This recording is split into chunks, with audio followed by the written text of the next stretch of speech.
Bon, alors groupe, comme vous avez pu remarquer, on est rendu déjà presque à la source de notre fabuleuse rivière. Alors celle-ci, c'est ça, commence ici. Un petit peu plus haut, il y a un lac. Malheureusement, je pense que c'est beaucoup de sport pour tout le monde ici de se pointer au lac.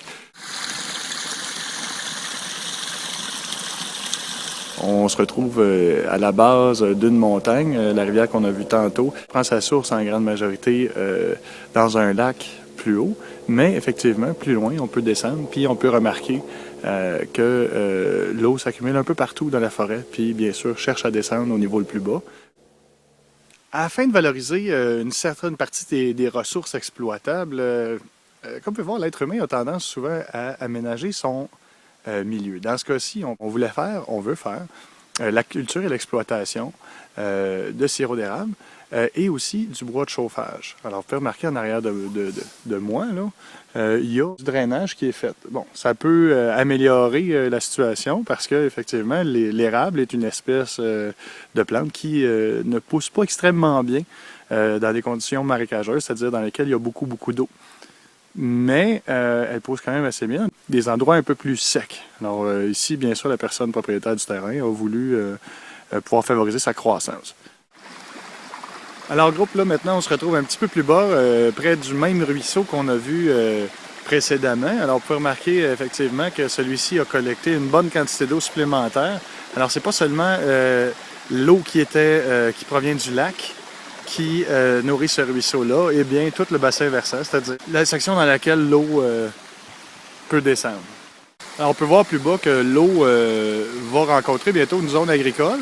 On va avoir aussi un des usages qui en est fait ici. Ici, on fait la culture de la pomme. Alors, groupe, le ruisseau qu'on suivait tantôt, il finit par aboutir en partie ici. On peut voir, on a le bassin.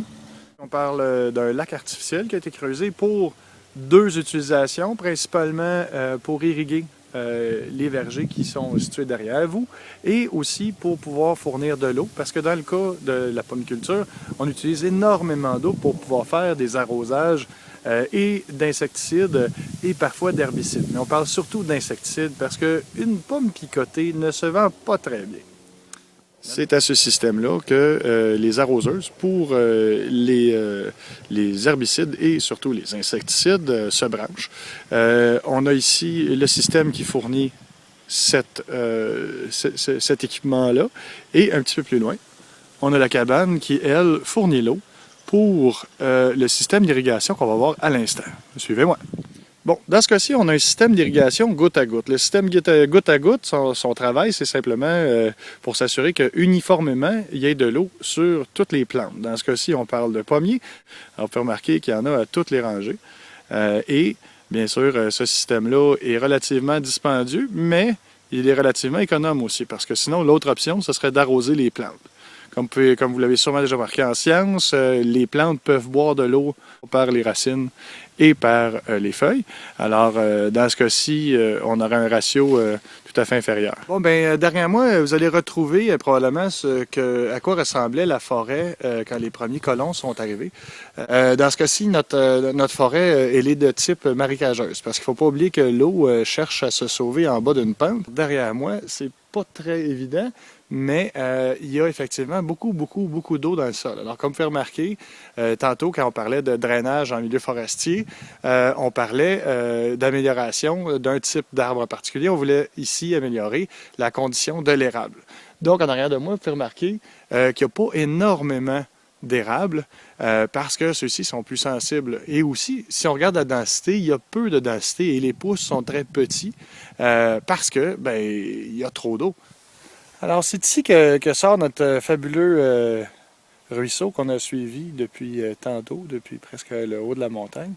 Alors, comme vous pouvez voir, c'est ici qu'il rencontre les champs. C'est ici qui devient une décharge, en guillemets, d'eau pour l'irrigation, pour l'agriculture. Alors, son voyage en pleine nature est maintenant terminé.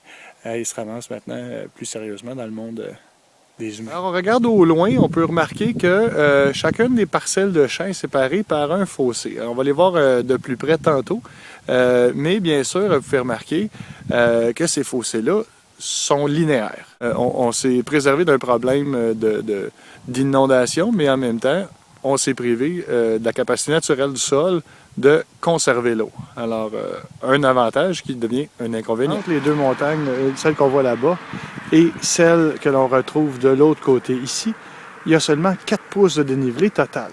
Alors, vous comprenez que le drainage est très important. Ça ne veut pas avoir un marécage et se retrouver, par exemple, avec de l'eau comme on en retrouvait tantôt dans la section non drainée de la forêt. Alors, derrière moi, vous remarquez que notre magnifique petit ruisseau a décidé de rejoindre tranquillement les autres ruisseaux pour se ramasser dans une décharge agricole.